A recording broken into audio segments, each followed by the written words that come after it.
Okay, everybody, thanks for joining. This is Carol from the Society of Thoracic Surgeons. This is the Adult Cardiac Surgery Database monthly webinar for March 2023. On the call with us today from STS, we have Robert Habib. Dr. Habib is the Vice President of our Research and Analytics Center. He's going to be talking to us about the mitral valve surgical repair risk calculator that was released, I believe, 2 weeks ago, and he'll be giving us some information and available to answer questions following his presentation. Leanne Jones, Melinda Offer, Addie Dolan, Emily Conrad, and Sydney Clinton, and Nancy Honeycutt has joined us as well on the panelist side. Is anybody else getting feedback, or does it sound okay, Leanne? It sounds fine. I'm not hearing anything. Okay. You may want to rejoin, Rose. I'm going to shut down. Hi, everybody. I'm going to shut down the chat box now, so please be sure to put enter your questions using the Q&A function. And we're going to get started here. STS important updates, the mitral valve surgical repair risk calculator, an IQVIA update, and then Melinda will have some education on the STS risk model calculator variable coding. Important dates for adult cardiac. I got a little bit more granular here with the intent of each of our upcoming webinars. As I just stated, we'll talk about the risk calculator for the mitral valve surgical repair, and then the STS calculator documentation. On March 15th, we're planning our data manager webinar. If we have enough time, we'll get into the procedure identification chart. Melinda will continue with risk model variable education on April 5th. Hopefully our Harvest One, we're hoping our Harvest One report will be out by April 19th, and we'll do a review of that report. Just to note that the TVT public reporting consenting deadline is April 30th. If your site is planning to consent to public reporting for TVT, which is data through Q3 of 2022, you need to get those consents in by April 30th, no later than that. If you have any questions on the consenting process, feel free to reach out to me for TVT public reporting.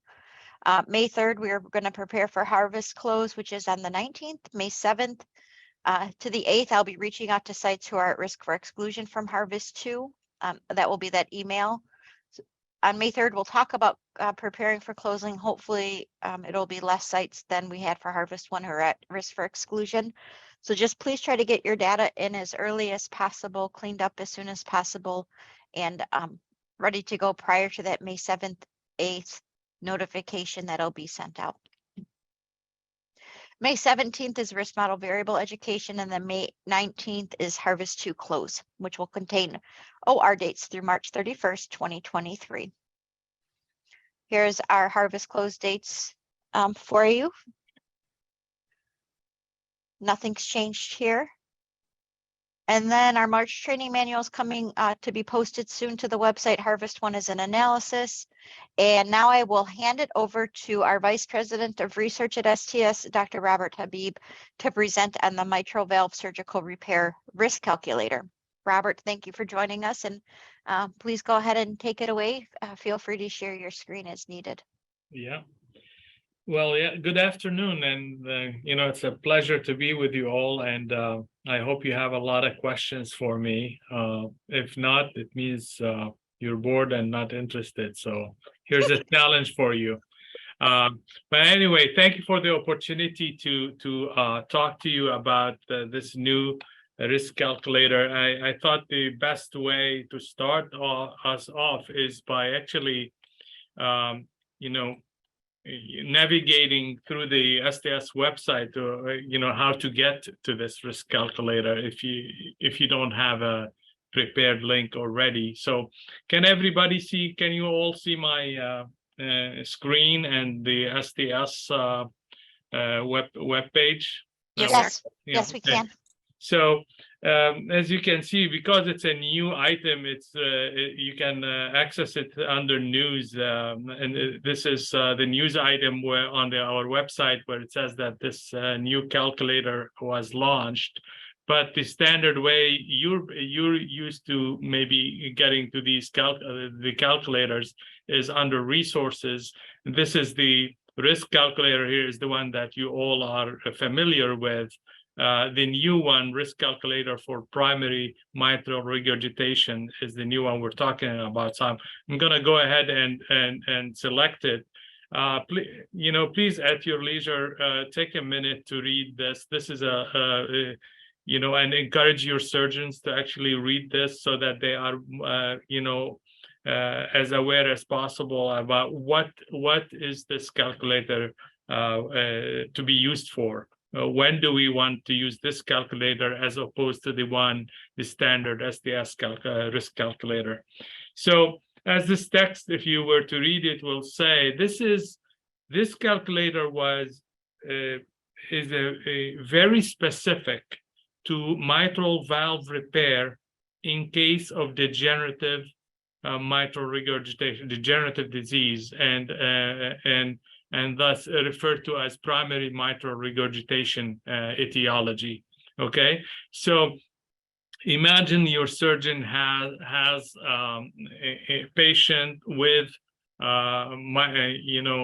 mitral regurgitation and is scheduling this patient for your typical PROC ID7. You all are familiar with PROC ID7, which is, we refer to it as isolated mitral valve repair, but we also know that, this can also have with it things like ablation for AFib, as well as maybe a tricuspid, drive-by tricuspid repair as well. So this is, again, this is very important to remember that this is a subgroup of the typical isolated mitral valve repair patients, the PROC ID7. In fact, it's not a subgroup, it's really the majority group. It's roughly about 70% of all mitral valve repairs are done for degenerative disease. Okay, so I'm gonna go ahead and access the calculator. You have to go through this terms and conditions page. I've read this, so I can accept and submit. And hopefully you all can see right now the calculator. And I think you'll appreciate that it is, hopefully you'll find it less tedious than the standard SDS risk calculator, because this is this was designed to focus on the predictor variables that are important in case of surgical repair of primary mitral regurgitation. So, and there are nuances here that are different than what you're used to. I'll get to that in a second. By the way, please interrupt, and Carol, you'll let me know if there's a question that I need to answer. Okay, if you don't. Yeah, I sure will. Thank you, Robert. Okay, thank you. So it's not typical, you don't necessarily have to do this when you start, but I'm going to click on calculate on purpose to show you a functionality. You notice when I clicked on calculate, you see all these things came up in red. This is because you have to answer these questions if you want to get your risk estimates. Your questions are in this gray box here, and your answers are going to be to the right here in the white space. Okay. And this is a decision tool for surgeons to discuss with patients and their families the risk of this mitral valve repair surgery, right? So the intent of treatment here should be a mitral valve repair. Okay. And I think we can start now by, just selecting some typical things. You can type in, or you can use these up and down arrows to change age. Okay, so let's go with a 65-year-old here, or 66-year-old. I'm gonna use an average height, maybe an average weight, 80 kilograms. Let's say it's a male, white, non-Hispanic, and let's see, previous smoker, oral, diabetic on oral control, no lung disease. You notice these are not red, these are optional fields. All the check boxes here you see, these are optional fields that we'll manipulate in a little bit. So I'm gonna skip for now. And that's put a hematocrit of what, 39, WBC count 5,000, let's say 200,000 for platelets, creatinine of, let's go with 1, and ejection fraction of 50. This patient does not have renal failure, is an elective case, and no preoperative AFib or tricuspid insufficiency. And the predominant lesion, these are the lesion types of the mitral valve that apply into this primary mitral regurgitation model. It's either a leaflet prolapse without flail and annular dilatation, or a flail leaflet / ruptured cords. If any of these lesion types apply, then you can. Let's go with prolapse for starters. And notice now you don't see any more red here. So I answered all the minimum amount of questions needed in order to get risk. So I'm going to click on calculate right now, and this will come up. Risk model estimate, intent to treat. Okay. And this is because, as I said, this is to be used. Okay, Carol, you have your hand raised. Please ask. I have a question. Sure. These other risk factors, so everything that was required went away. The no more red. But if you were to click on any of these other risk factors, would it calculate the risk more accurately or give you a better picture of the patient? Yes, absolutely. Let's pick one. Okay. Let's say patient has dialysis, right? Okay. Let's go. Let's say this. Notice this is an estimate for this patient if he has none of these additional risk factors, or not even a cardiac reoperation. Let's now and look at the.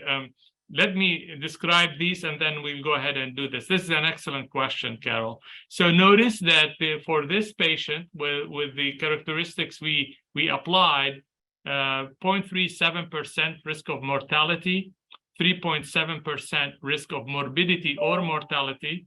Okay, and there is also a 4.7% risk of conversion to replacement. You are all familiar as data managers with the field mitral intent, right? So this is usually you would check that as yes, and then the repair becomes actually a replacement. But what has happened is that a repair was attempted, and then you couldn't complete the surgery with as a repair. You convert it to a replacement. Okay, and then I'll talk further about this. So for this type of patient, there's a 4.7% chance that the case will convert from a repair to replacement. So now let's go back to the question asked by Carol earlier. Let's say this patient is also on dialysis, and let's notice what happens to those risk factors. Wow. Automatically, the risk factors are going to be updated. Okay, and let's put another thing. Let's say this patient is on home oxygen as well, and you can see that these are updated. Now, notice also here that you have multiple numbers, right? Even for mortality or morbidity, you don't have just one number. This is because if this patient has an isolated mitral valve repair and nothing is done to the tricuspid valve, okay, then these are the estimate. These are the risk estimates. If, however, a tricuspid repair was also done, okay, and we do have that, as you know, PROC ID7. If we allow with the mitral valve repair an ablation surgery, if AFib, or a tricuspid repair, or both, and that would still be part of PROC ID7, right? So let's go and make this patient as having AF, okay? Notice by simply adding atrial fibrillation, notice that we have more estimates now.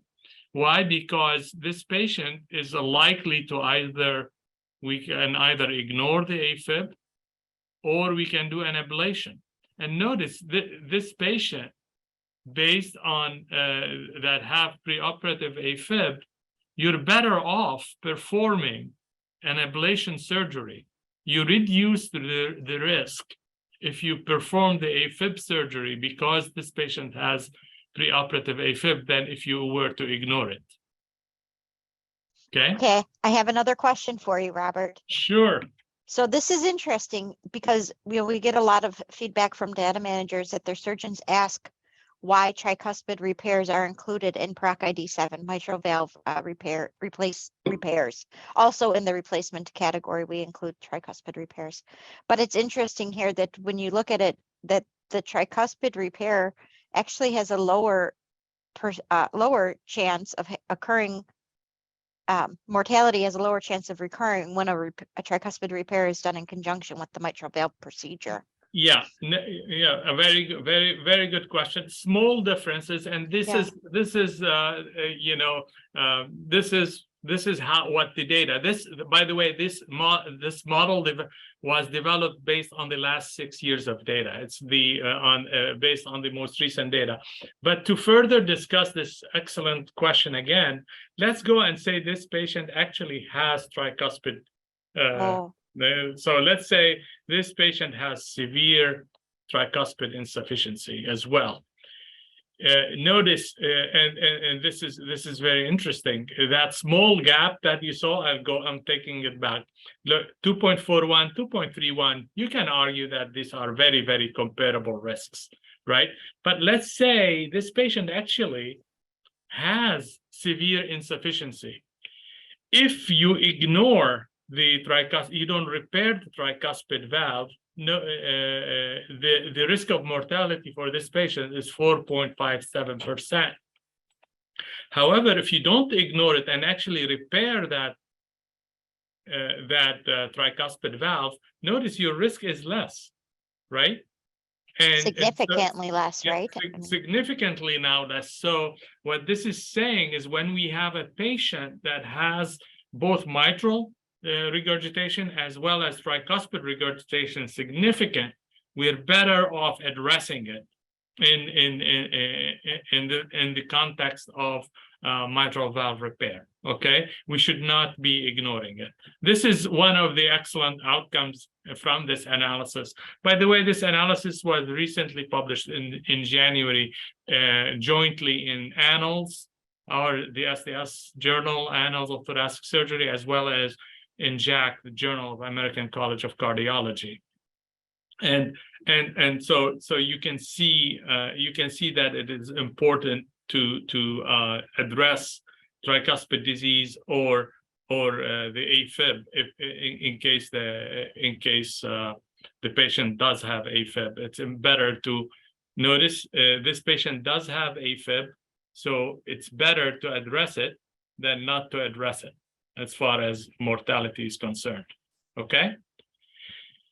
Now, to finish this up, and I'm happy to take more questions, obviously. Notice we talked about there is 5.58% risk of conversion in this case, in this patient, that the mitral valve would need to be replaced. Okay. So all you're seeing here are risk estimates for intent to treat. The intent again was repair. This is before we go to the OR.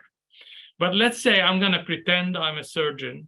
I'm talking to the patient using this calculator. I'm going to discuss this, and I reach this point and say you have 5.58% or 5 to 6% risk that we may need to replace your valve instead of repair it, because this happens every once in a while. Okay, and then I'm going to pretend now I'm the patient. Well, I'm going to ask a question of the surgeon: does my risk change because now you're replacing my valve rather than repairing it? To answer that question, you can go to as treated And this is, or you can do both if you want to do the comparison. This is what we were looking for. And the as treated, you can see both at the same time, the intent to treat and what actually happened to the patient. And again, if the patient actually did get repaired, okay, notice there is a small difference between this number and this number. Why? Because this, the 4.57% mortality includes the 5.58% of patients who actually were replaced rather than repaired. So the average risk is going to be higher. But if actually this patient the repair was completed successfully, notice this patient's risk is less. I'm going to remove dialysis and home oxygen just because they are such big risk factors and add a lot. If you notice, add a lot to the risk. Okay, let's have one of them instead of two. Okay, and so now let's say this patient we try to repair, and this would be the risk if of mortality if the repair is successful. Notice if we convert to replacement, there's a substantial increase in the estimated risk of mortality as well as morbidity and mortality. This is a good place to ask you if you have questions. Yeah, we have a lot of questions, Robert, for you. All right. So how do you want to handle them? I'll read them to you. Okay.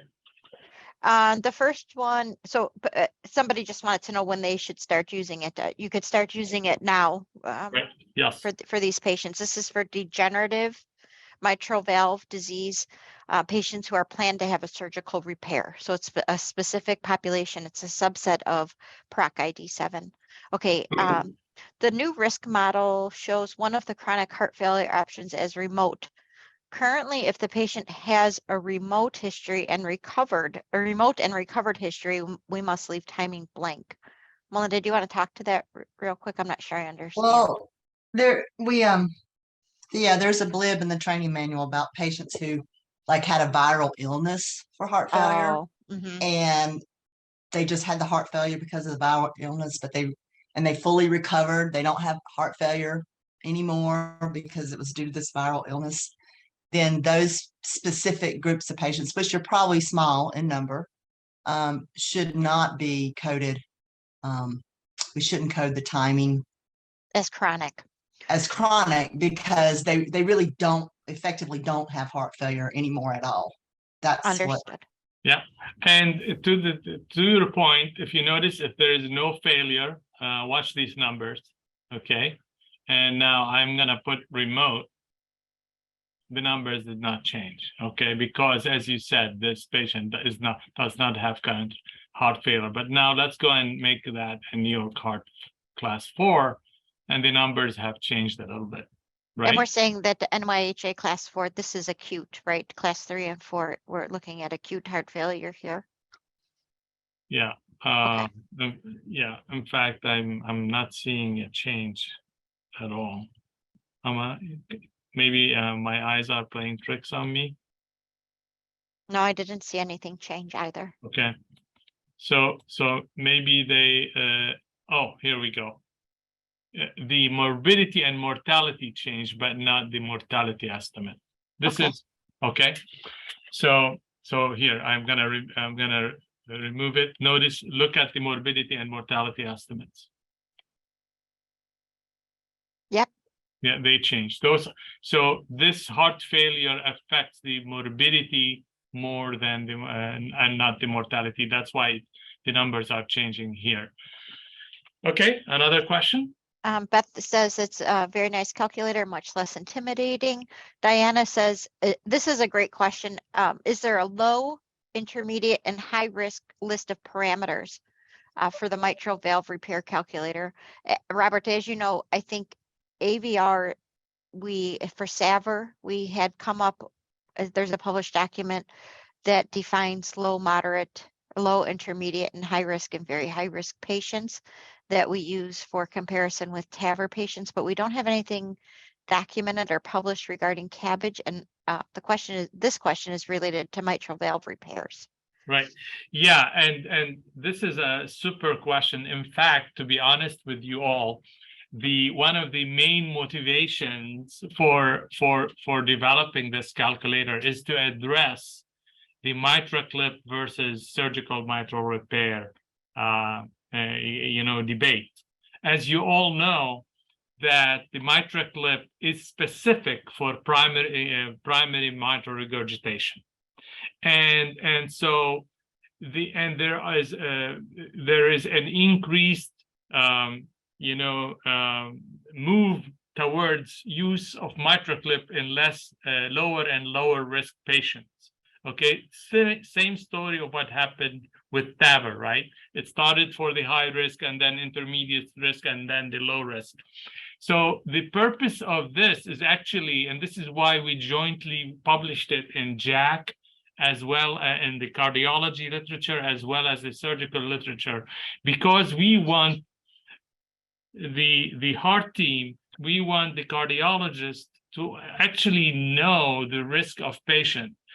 And honestly, better than 90% of patients that in the last 6 years that had mitral valve repair for degenerative disease, more than 90% had a risk of less than 2%. Okay, so somewhat low risk type patients. So 90% of all surgical repairs over the past 6 years are low risk. So there is very few patients that mitral valve, basically the message is mitral valve repair, except in very high risk type patients, is a low risk surgical procedure. And if surgical repair is more durable, then why do mitral clip in the vast majority of repair patients? Okay, that is at least one of the take-home messages of that science and to aid this decision making by physicians, surgeons, and patients, we felt that this risk calculator needed to be developed, and we wanted it available for patients, families, cardiologists, as well as surgeons. Very good, Robert. Thank you. And that you actually answered a couple questions in that explanation. So thank you very much. The next question is, will this replace the current STS risk calculator? How is this going to work with our third-party vendor? So I could answer that. This is just a subset of PROC ID7, so it can be filled out for those patients with primary mitral regurgitation, degenerative regurgitation, for a planned surgical repair. And we are not working with third-party vendors to implement this into the risk calculations. They'll still be using PROC ID7 calculations. Robert, do you have anything to add on to that? Yeah, no, you said it right on. I mean, so basically, imagine you enter this, you have a patient that is a candidate for using this calculator.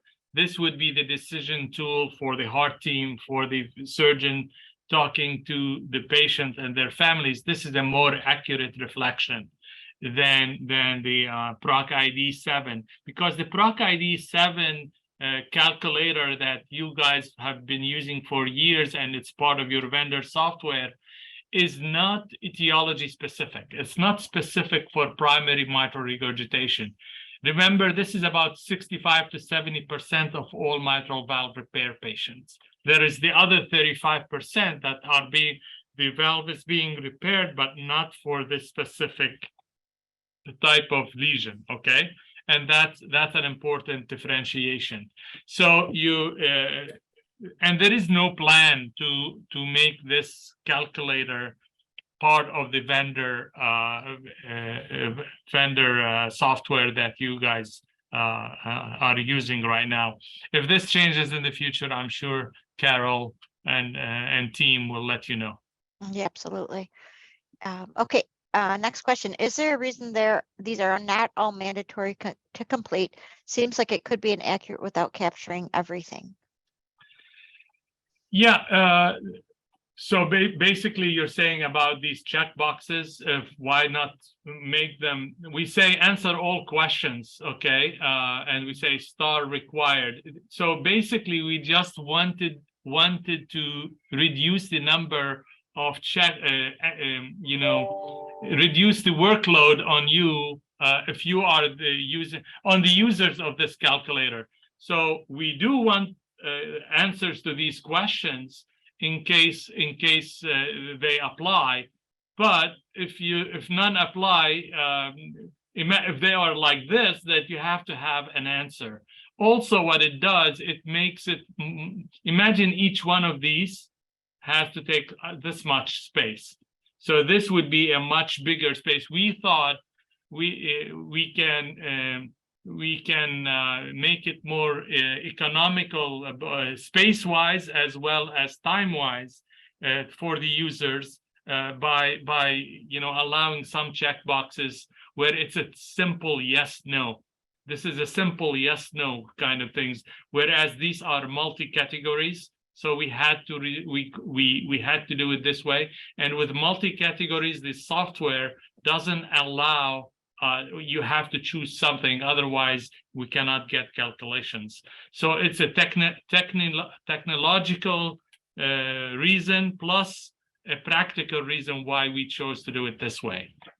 Thank you, Robert. Mm-hmm. Why do you think I think we already talked about this one regarding predicted risk of mortality is lower for mitral valve repair with AFib, mitral valve repair with TVR or MVR, TVR, AFib, but the morbidity and mortality is higher, which is what I would more expect. And I think you explained that. Yeah. Okay. So this patient, maybe this is what they are saying is that, look, this patient, if they have just a repair, it's 8%. If this is a very high risk patient, obviously, and if they have an ablation as well, it's less. Why is it less? It makes clinical sense. If you have AFib and you treat the AFib, you may fare better, right? You fare better than if you ignore it. Now, on the other hand, if there is no AFib in this patient, we don't even estimate it, because if you don't have AFib, you're not gonna undergo ablation. Okay, so that's the rationale. This is why this risk is lower than this risk, because you have a preoperative AFib, you're better off with treating it. Similarly, you have tricuspid disease, you're better off treating the tricuspid disease. Because you have both AFib and tricuspid disease, you're actually, the lowest risk is when you actually repair the tricuspid disease and deal with the AFib. Notice, this is a super example. Okay, you should not ignore the AFib and the tricuspid disease if it is present in the context of a mitral valve repair surgery. Mm-hmm. Okay. How do the estimates in the new risk calculator differ when compared to the other STS risk calculator? On the average patient, I think you will find that the predicted risk with this calculator is going to be a little bit less for mitral. For example, if we take the same patient risk profile, okay,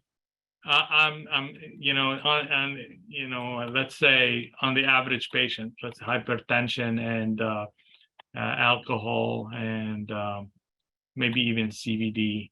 Okay, so, and then we answered these questions. And let's say this patient with this calculator is 0.74%. I did do some testing. It might be maybe closer to 1 in the old calculator, in the other calculator. Again, because that other calculator is not etiology specific. It's not specific for primary mitral regurg. It could be some other, could be a repair for some other form of some other lesion type. Okay. So it seems like some things that we've talked about in the past is that diagnosis, the reason for the procedure could have an impact on the outcome, right? So not Yeah. all mitral repairs are going Yeah. to be, outcomes are going to be the same. It depends on the diagnosis of the Yeah. patient. In fact, let's take that same patient and try something. Let's see if let's change the lesion type a little bit. Let's Oh say, yeah, do flail leaflet, ruptured cords. Okay, let's do a flail leaflet, ruptured cords. I don't know, did it affect anything? No, but maybe annular dilatation will. That did it? I don't know. I didn't see any changes when where I was looking at.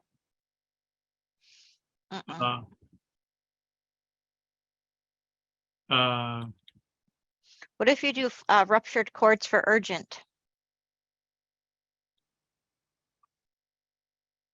Urgent versus elective, might affect, it affects morbidity and mortality, but not, watch these numbers, but not mortality. Oh, I It see. Okay. affects morbidity and mortality. Yeah, so Okay. please take the time to play around with this calculator. It's a lot simpler, we believe, than the other STS calculator, and the factors have been reduced because they are only, remember, the STS calculator asks you all the questions that are needed for any one of 9 different outcomes for any one of 7 different PROC IDs. This is focused on even a subset of PROC ID 7 and only on the mortality outcome and the combined composite morbidity and mortality outcome. What for the AFib surgery where it says MVR plus TVR plus AFib surgery, how are we defining AFib surgery? Is that a full cut and sew maze? Is that Yes. Okay? Yes. Right. Yes. When will Maze, it's an ablation. I don't know what do you mean by full cut and sew thing. cut and sew, a full cut and sew maze, a full intracardiac maze procedure? I believe the answer to that is yes, but I allow myself leeway to double check that for you. Okay. They said a video would be available. Is that available now, or do you know when that'll be available? Available. I mean, basically the video would be, we would like a surgeon volunteer to actually interact with this calculator and show it. We need to recruit somebody, and hopefully in the near term we'll have that. And once that is available, I guess you can click on some link if we go back. Okay, and I know, Robert, I know you, there are some time restraints here, so I'm just going to ask one more question for you. Right. One of them is the link to the article, and that was on the screen you just showed on the home, Yes. STS home screen. You could see the hyperlink where it says published jointly by the annals. That's where you can access it, and I'll show you that to you once we finish up with this last question for Robert and I take back over. The next question, last question we'll ask is, should the original STS risk calculator no longer be used for isolated mitral valve repair? And the answer to that question is no. Do not stop using it.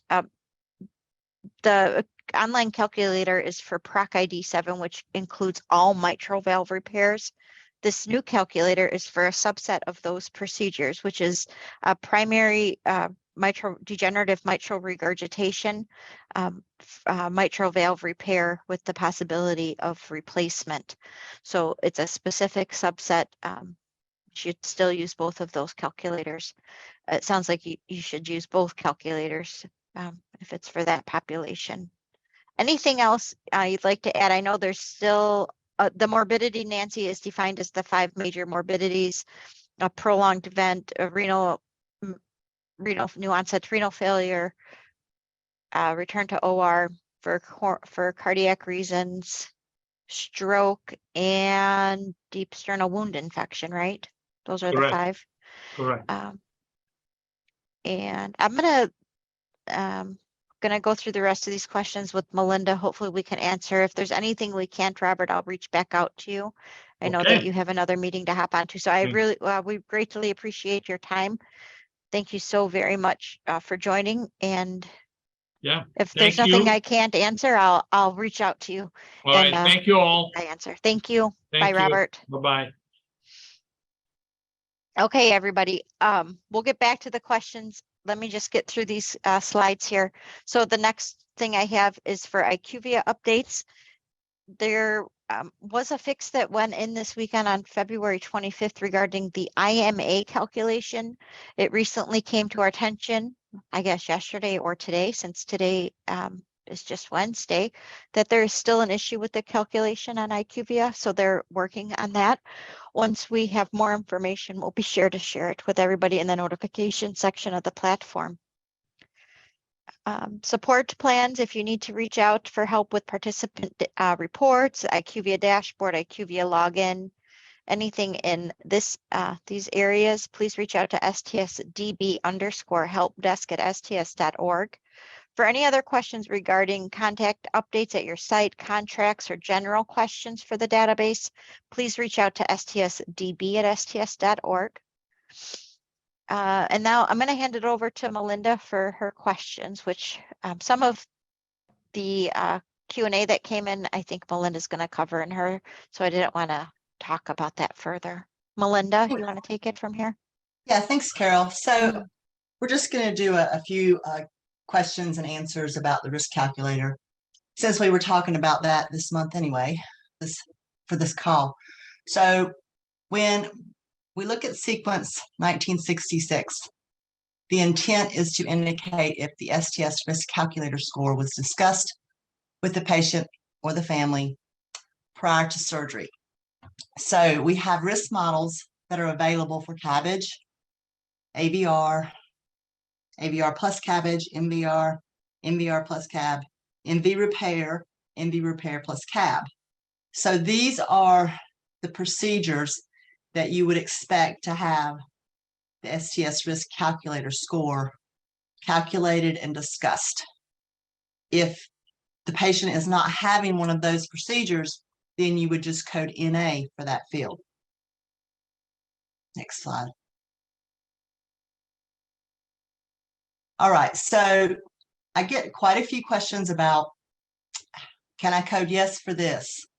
And I look at a lot of documentation about it. So basically, the bottom line is it's really two ways that you can say yes. So the first way is the surgeon documents or references the STS risk score or calculator in their documentation, and that it was discussed with the patient and the family. Okay, so that's a really important key. Sometimes you'll just see the score there, but there's no documentation that this score was discussed with the patient or the family. So you have to have both of those components. The second way that I see this done a lot, and it is acceptable, is that the scores that are generated, some people have incorporated that into their medical record. And so they'll have the scores there, and then there'll be underneath it, this is important, that this was discussed. These scores were discussed with the patient and family. So that's the key. You have to, you don't have to have the score in there. You can if you like, but you do have to have documentation that the risk score was done and discussed with the patient in order to say yes to this. So we have some questions. I might have one more slide before the questions. Yeah, so I get this question a lot too. The STS risk calculator, which is field 1966, is not a risk variable or an NQF measure. And the people get confused by this because on the data collection form, it has designated as two little T's there. So they think it's a risk variable or it's an NQF measure. It's not. It's designated that way because it's used in MIPS reporting. And as you know, we're not participating in MIPS this year. The last thing I wanted to point out, that this was an audit variable in the last audit. So it is an important variable to understand and to answer correctly. Next slide. Okay, here we go. So this patient's having a CABG, planned procedure is a CABG, and this is what's documented. Patient is of low risk for major morbidity and mortality risk preoperatively, which the patient understands and accepts. How do you code sequence 1966? Yes, no, or NA?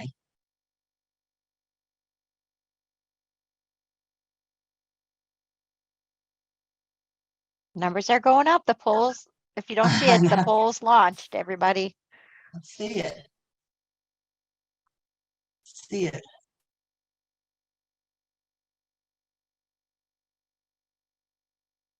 I think we Get those probably votes can, in. Are you we've ready got to? like about an 80-20 split. I think we can Okay. Yeah, it's not moved. The split's not moving much as the votes are. let's whatever. not moving much. So Edit here so we could get through all the questions. And yeah, there you go. So the answer to this question is da da da da. Carol, next slide. Da, da, da. No, Sorry. the answer is no. So first of all, why is it no? Well, for one thing, there's no documentation of the risk, the STS risk score or calculator in this document that the physician documented. And that's the main reason. I mean, for all we know, he's talking, who knows what kind of risk he's talking about. He could just be normal risk of any type of surgical procedure. So you have to have documentation of the STS risk score or risk calculator to code this as yes.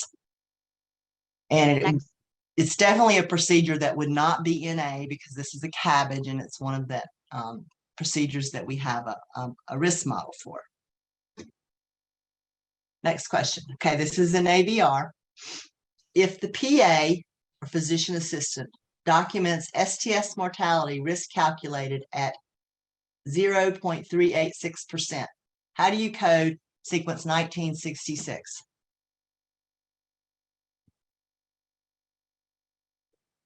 About the same split. Mhm. Look at those fingers are getting faster though. That number went up know. quick. Okay. Okay, got an 80-20. All right, so we got an 80-20 split, and the answer to this question is no. Okay, so why is it no? Well, you've got your score. That's true. Your score's there, but there's no documentation that this score was discussed with the patient or the family. So there's got to be a discussion. You have to discuss this score with the family in order to code yes. So that's why this answer is no.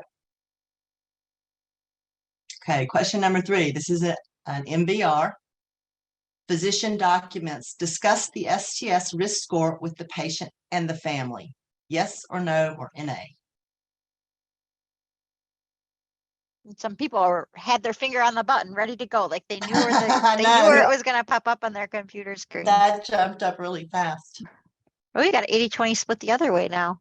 I know. All right, I'm going to end it here. Okay. And the answer to this question is yes. Okay, so this one works because you've got the physician. He says he discussed the STS risk score with the patient and the family. Okay, so he did this risk score. He discussed it with the family. Remember, I said you don't actually have to have the number in the chart. Okay, you can, but you don't absolutely have to have the number in the chart. Look, you got a surprise face there. Somebody learned. Somebody Okay. learned some. Oh, there's another one. All right, next question. All right. Number 4. Okay, this is an AVR with ascending aorta replacement. And this is what's documented. STS risk stratification discussed with patient risk benefits and alternatives were outlined. How do we code 1966? Yes, no, or NA for this particular procedure? What kind of procedure is it, Melinda? An AVR with an ascending aorta replacement. Thank you.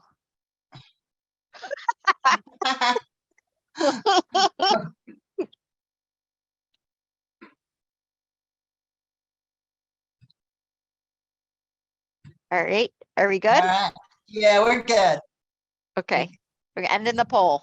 Pretty good split there. So And the answer to this one is NA. Okay, so right now, there's no risk model for aorta procedures. Okay, so an AVR with an aorta procedure does not have a risk model, so we would code that as NA. Yeah, our thinking algorithm is this a procedure that should have a risk score discussed with it? And if the answer to that is yes, then was the risk score discussed with the patient? Correct. Right? That's what we want to know. Okay. Ready? Next slide. Slide. Okay, patient scheduled for CABG in May of 2022. At that time, the physician documented the risk score. He documented that he discussed it with the patient. But the patient decided, I'm not going to have my surgery in May. So 7 months later, the patient comes back to the hospital, gets admitted, and decides, well, I'll have my CABG. So the question here is, can I use the STS risk calculator score and discussion from May 2022 because I don't have a new one for September? That's a long time.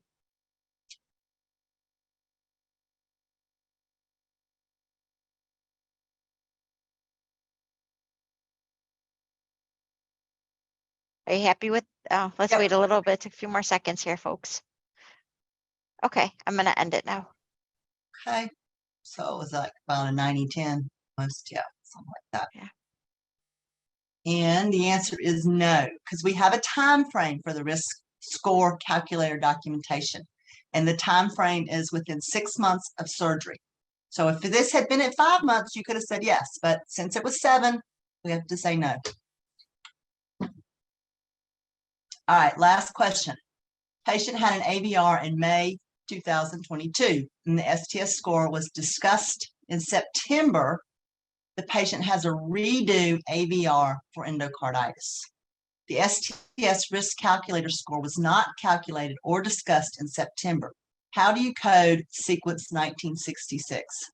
Yes, no, or NA?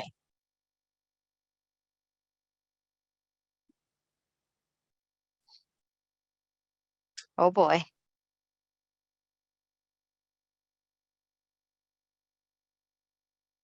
Kind of all over the place with this one. Mm-hmm. It's a good question, Melinda.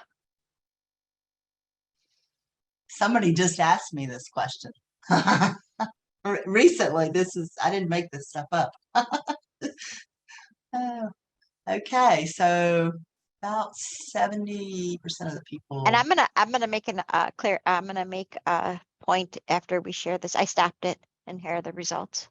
Okay, so and the answer to this question is. Oh, sorry, I was is sitting no. there. Do, do, Is do, no. do. Is no. Okay, so this one is a little. I wanted to bring this point up because what we have here is we have a patient that actually had an AVR, but then she's coming back to have another AVR for endocarditis this time. So when you have a new index surgical procedure, you need to have a new STS risk calculator score. So I wanted to bring that up because it's a little bit different from the last example where the patient didn't have surgery and waited 7 months to have surgery. In this particular situation, there's 2 surgeries, so you have to have 2 calculators, scores, and discussions because you got 2 index procedures. Thank you, Melinda. And I would also add into that the reason why that's important, why you would want to have another risk score calculated for this patient is because of the endocarditis. Right. You don't know why it was done in May, by the AVR was done in May, but now this patient seems to be pretty sick. They're coming back in for a redo a few months later, and it's for a serious reason. So you want to give that patient an updated risk score so they know what they're getting into. Okay. All right, Melinda, are you able to stay on for about 20 minutes so we can get through these questions? Yes, ma'am. Let's hope Okay. we can do it. Okay. Folks, feel free to stay on. We'll get through these as many as we can. Amanda's asking anybody She's new to the STS. Our site's new to the STS. She's struggling with deficiencies in documentation when it comes to collecting of preoperative variables. Has anyone created or modified an existing health history form questionnaires to reflect the STS data fields? If anyone would be willing to share any tips or suggestions, she's put her email in there, amanda.russell@nshealth.ca. And then anybody with who's using DDE, she has some directly into the IQVIA platform. It's not allowed in for direct data entry either for that second question, Amanda. But if anybody's able to help her with her first question regarding deficiencies in documentation, please reach out to her. Okay. And then Rebecca, when a surgeon puts the actual STS score into the H&P or consult note, and they make a note in the H&P or consult about risk, benefits, and alternatives of surgery that have been discussed with the patient, are we able to take that as STS risk score discussed with the patient? Can we mark that as a yes? Well, you know what I ask people to do is let me look at it, because sometimes it's not, there's no association, and sometimes there is. So you gotta want to make sure that there's an association between that score and the discussion. So I know that's not a good answer, but It's always best to reach out to Melinda if you have questions like I that. like to, yeah, well, I like to look at it just because if it's the score's way up in the note and then the discussion's way down in the note, you know, and there's no association, it can be really muddy sometimes. So Yeah. Okay. Is this risk calculator? This is regarding the risk calculator for the mitral degenerative regurgitation. Is this risk calculator for the surgeon to use when they discuss the surgery with the patient only as a data abstractor? How is this calculator? How could this calculator be used? Will this impact the way we report abstract our data? No, it's not any changes for you, Crystal. It's more of this calculator is available. This is what it's for. And you are usually the first person your surgeon's going to ask what the heck it is. So, and we want to make sure that you all had the knowledge of this calculator and that you were aware of it. We thought ASD and PFO were also included in mitral valve repair replacements. They are included, Tina. They just weren't in that calculator. Just to be sure I understand, the probability of conversion to mitral valve replacement is during the same operation, not years later. Do you think you could ever do a risk model to predict a patient needing a replacement months or years after a repair? Yes, Judy, that probable of conversion was during the same operation, and I don't know that they would ever be able to do a risk model to predict months or years later after repair. It probably has a lot to do with the valve type that was used for replacement and things like that. And there would have to be enough data.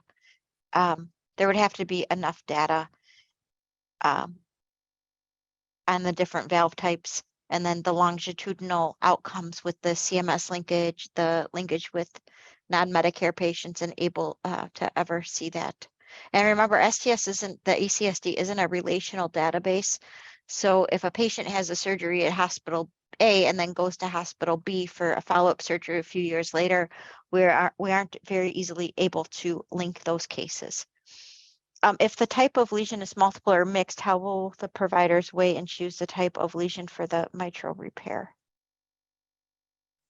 might be a Robert question. Yeah, I'm going to save that one, Christine. If you could just email that separate to me, can reach out to him and ask.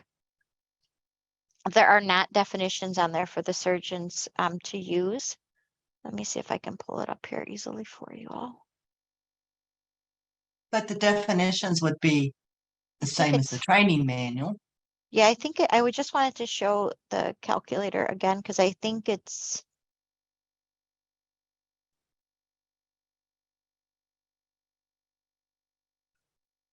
pretty clear. I think the ones that we might need help with are like the chronic lung disease, what is mild, moderate, or severe. But everything else on here is pretty straightforward regarding definitions. I can ask Robert if they can add hover text onto this. I think that's a good suggestion, Tabitha. Public reporting has been signed for all of the valve cases and does not need to be consented again.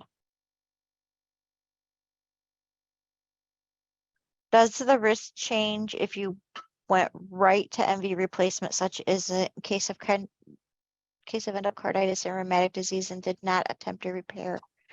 So you would use, so endocarditis, that's not a degenerative, that's not degenerative mitral valve disease. Rheumatic disease is more degenerative. So you could probably use the degenerative and then see the difference between the repair versus replacement on this calculator.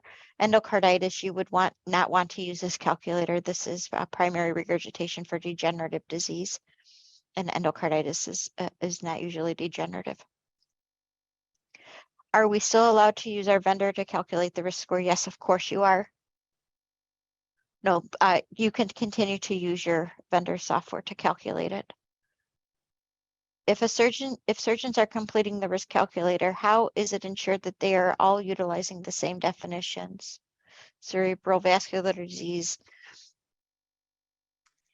That's a really good point, Erica. That's why we don't allow entries from the risk calculator into your data abstraction, because we're not confident that whoever's filling these risk calculators out know the definitions. Yeah, and I'm going to ask Robert if we can add hover text onto here with our definitions. The only thing that, yeah, I can certainly ask that. I mean, this is pretty easy, alcohol greater than when we, what is liver disease? What is cerebral vascular disease? Just to add in our original definitions, but what lacks is the addition of the intent clarifications or any updates that get made to the training manuals. But let me see if I can work with Robert and see if there's anything that we can add here to make it a little bit easier. I think on the other STS risk calculator, on the main one, there is hover text that ARMIS, because ARMIS manages this calculator for us.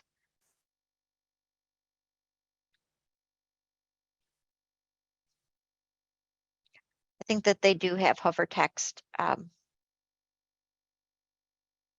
When you click on it, they have the definition. The only thing that lacks again is the intent clarifications that may have been made. That's not a silly question, Erica. Would the mortality be lower for mitral valve replacement if the surgeon had started out doing the replacement instead of the repair? That's a good question, Judy. I don't know. It's something I can ask Robert. I'm going to leave these questions here so I can don't forget them. Class 2 does not impact the, it's only class 3 and 4 that impact the risk. Hannah, when answering the questions of whether the STS risk calculator was discussed with the patient prior to surgery, does this calculator now factor into that answer where applicable? Melinda, did you want to take that one? Well, yeah, so if your surgeon is doing a surgical repair for primary mitral regurgitation, we would suggest they use this calculator, and then the discussion and everything will count towards answering 1966.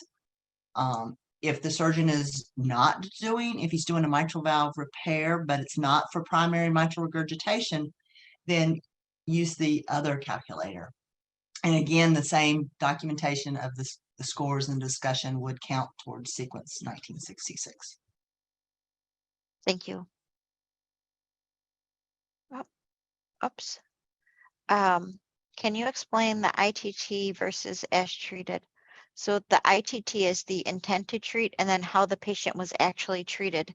And what Robert said here is when you, let's see if that works. When you intend to treat is prior to you doing the procedure, your intent to treat here is that you're intending to treat with the mitral valve repair. The actual as treated is showing you what the outcomes are. It's slightly different, he said, because the mortality for the intent to treat is taking, or the mortality morbidity is taking into the account this population, which was the conversion of mitral valve replacements, where the as treated is specific just to these types of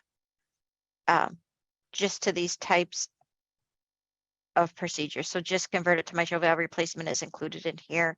Completed mitral valve repair is included in here, where the total up here, where it's intent to treat, is including both groups.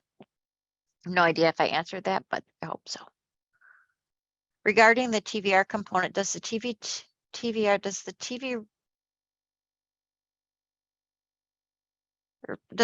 regurgitation etiology play a role in the estimated risk, or is it just the fact that if there's regurgitation versus not having them? Try the tricuspid valve repair component. Does the tricuspid valve regurgitation etiology? Do we capture tricuspid valve regurgitation etiology? Yeah. But this sounds like more of a question for what it does with the risk calculator.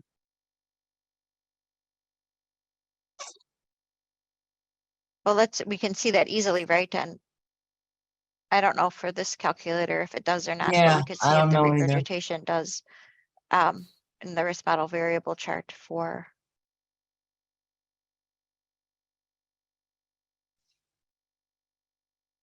Well, I'm not sure it's in, yeah, it's right there.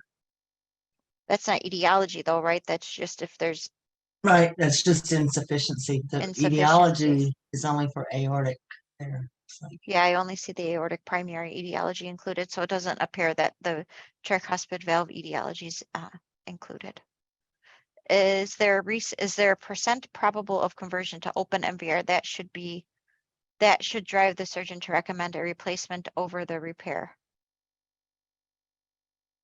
that's a, Well, that was seems like- isn't that this probable conversion of mitral valve? yeah, I think the surgeon can take that information and then make a decision based on that information Mhm. as to whether they want to just start with the repair or just start with the replacement.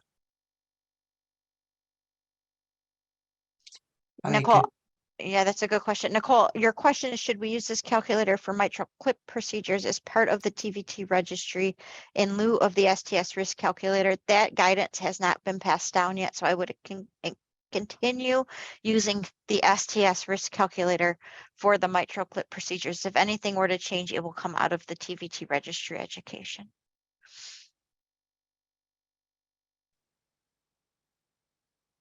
We're also seeing clips used for functional MR. Will this be considered in the future? That's going to be handled through the TVT registry. As far as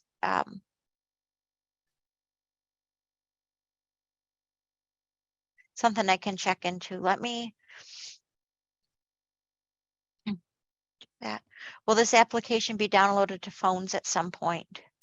We don't have an application that's has the risk calculators built into it. You can link onto your home screen on your smartphone to the URLs.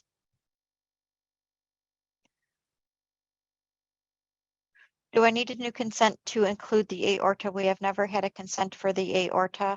And if the aorta is public reporting, then I will need to do this ASAP. We are not publicly reporting on the aorta, Pat. How would one go about incorporating this calculator into EMR Epic? Please email me, Priya, ccrone@sts.org, and I'll be happy to put you in contact with Robert to see if we could have model specs. Will we need to complete both older calculator to obtain MV replacement? STS risk tier and TMVR registries require entry of both STS risk score. They require entry of the STS risk score, so I would use the older calculator for right now for mitral valve repairs, right? Transcatheter edge-to-edge repair, and I think the TMVR, that's the replacement, right? Mitral clip or the mitral inserted transcatheter. So I would use the STS risk score still. Yeah, the NCDR will have to make that decision if changes will be made for that. Right, Yeah. Carol? That would have to come from the TVT registry. That would all have to come from the TVT registry, and we haven't received any type of guidance like that from the TVT steering committee. Will our data submitted to STS with PRAC ID 7 then will not be reflective of the new risk calculator that we used for our patients? Please, the STS risk, the PRAC IDs for PRAC ID 7, continue using none of that's changing in analytics. This risk calculator is just a subset of PROC-ID 7, and it's more specific to a certain patient population. So continue using the STS risk calculators in your vendor software for the assessing the risk of the patients. This calculator is used as shared decision making between your surgeons and patients as well. But again, it's just a small subset. We're not changing the PROC-ID 7 algorithm in analysis. It changed the, oh, thank you, Susan. Thank you, Nicole.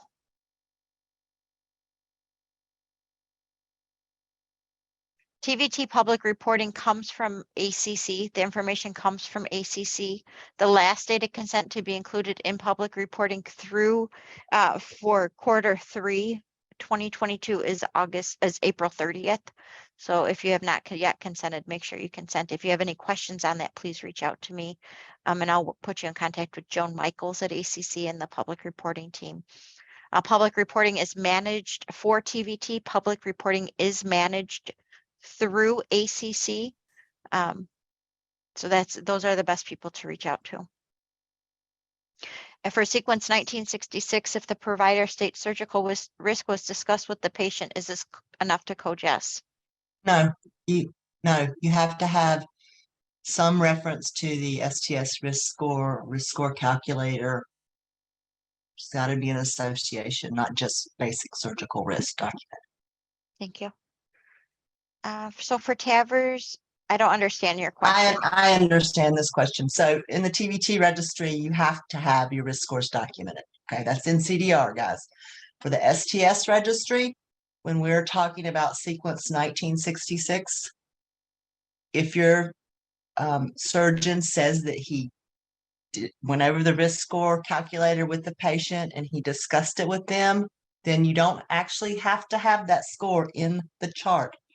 And TAVRs are optional for entry into the STS database. So I understand. Our rules are a little different. You know, when you're working with the NCDR registry versus the STS registry, the rules are a little bit different. So for our registry, you don't have to have that score in the chart. For NCDR, you got to have the score in the chart. Thank you, Melinda. If surgeon notes the following in the HMP, STS predicted risk of mortality, risk, benefits, and alternatives of surgery discussed and patient wishes to proceed, can I answer yes to sequence 1966? I don't like that PROM comment personally, because I don't know what that, to me, where did he get that from? Was that calculated? Was that, I would say no. I would want that to say something about the risk calculator score. What do you think, Carol? Yeah, it's a tricky one because surgeons sometimes they're just so used to saying STS PROM. Right. And they're not saying risk calculator, but if we can work with the surgeons to get that documented that they discuss the risk calculator, I think that would be better. Yeah, that's what I think too. It's a tricky one. Does the documentation need to specify STS risk score? Yes. Mm-hmm. That's what we're saying. Or risk calculator or something. You got to know it's the STS score, risk calculator. Has to say that.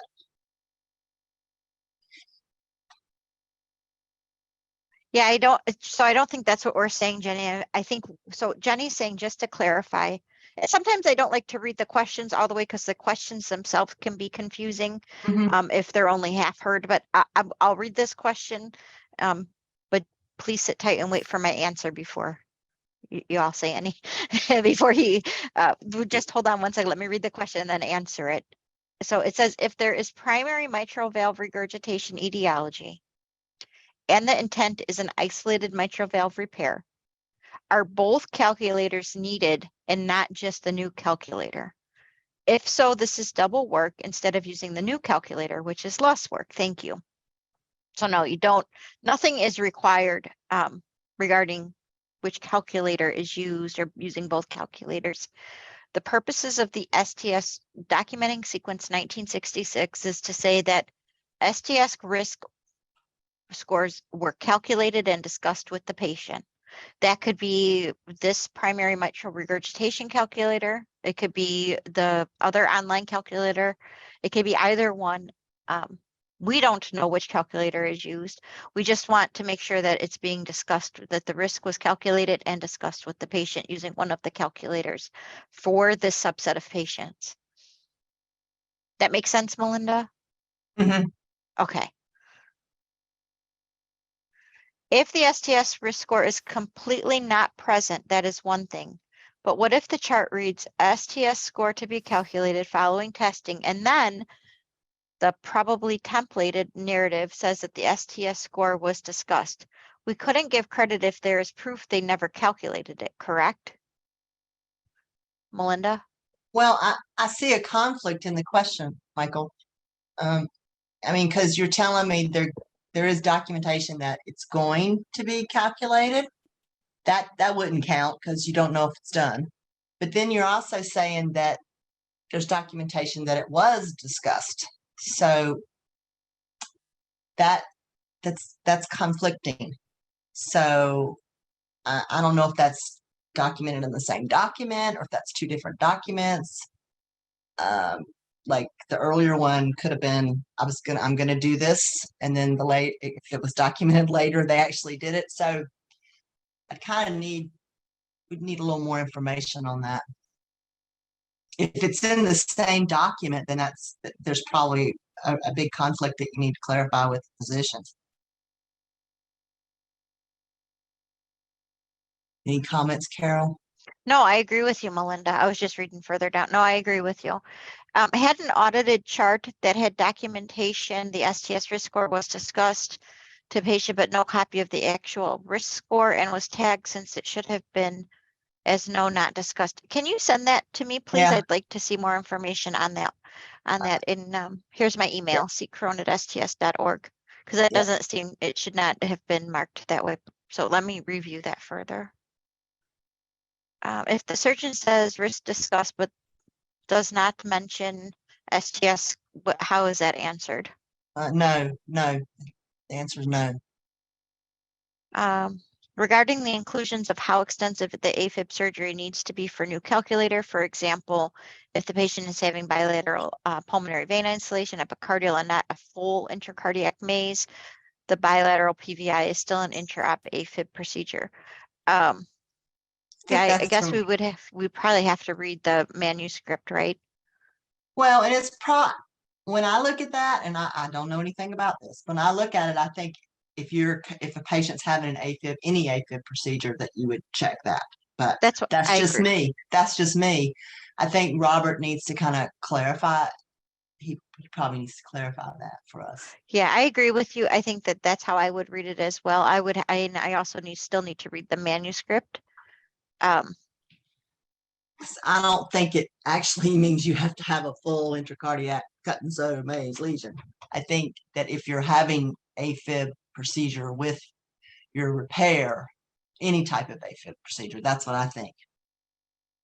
Yeah, I'd have to go. I agree with you. That's why I think it's so general, is that it's just any AFib procedure. Mm-hmm.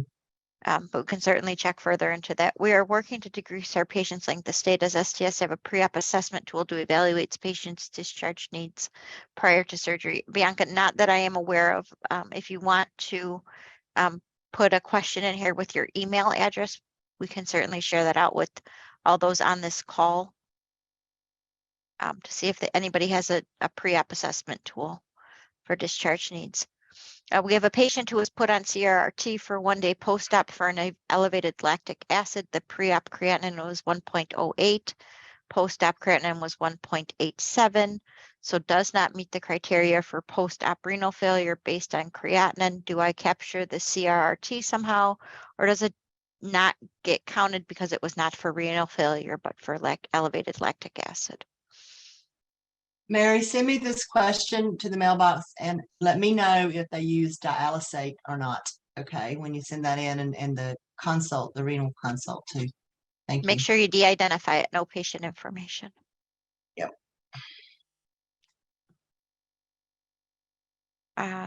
The other risk calculator is built by a company that we contract with to build our online risk calculator. And unfortunately, there's a lot of questions. I think there's over 40 variables that we have to ask for the online risk calculator. Heather is asking for a smaller online risk calculator, similar to the one that we see wherever it went. I don't know where it went. I'm not sure we can get it a lot smaller because the current risk calculator that we have, the older one, has a lot more variables in it, in my mind, but it's just me. Yeah. Is anybody else are you having bad audio issues? Anybody? I'm sorry, Pat, No, if ma'am. you are, okay. Okay, and Bianca's email address regarding the preoperative discharge assessment tool is available, and I will put that as in the answer bucket there. Have surgeons been notified of the new risk model tool? Yes, the emails went out 2 weeks ago to all the surgeons. Doesn't mean that they read it though, but the notification did go out. What if the doctor's note says that the risks and benefits of the plan procedure are discussed and have given them a percentage risk? How is that coded? No, you don't have any documentation that they got that percentage from the STS risk score calculator. They could have just, in the old days, now I'm going to date myself. In the old days, the doctors would always give you some sort of percentage of what he thought your risk of mortality was. Yeah. And where that came from, I'm not sure, probably just his experience, his life experience. But so we need to know that percentage that he's putting down there, that number, comes from the STS risk calculator. Thanks, Melinda. And then Michael's still wondering about yes or no if there's conflicting. You would need, Melinda, you tried to answer this. I think what you were saying is that since there's conflicting information, it would be the data manager's responsibility to clarify with the surgeon. Yeah, I mean, or send me more information in the FAQ, Michael, so you and I can work through this. So I can see some things and see what you're talking about. Without identifiers, of course. And then Alice saying, can the STS put together a tip sheet or reference guide for this calculator into the video is available for surgeons? I can certainly pass it along to Robert's team and ask them to put together a tip sheet.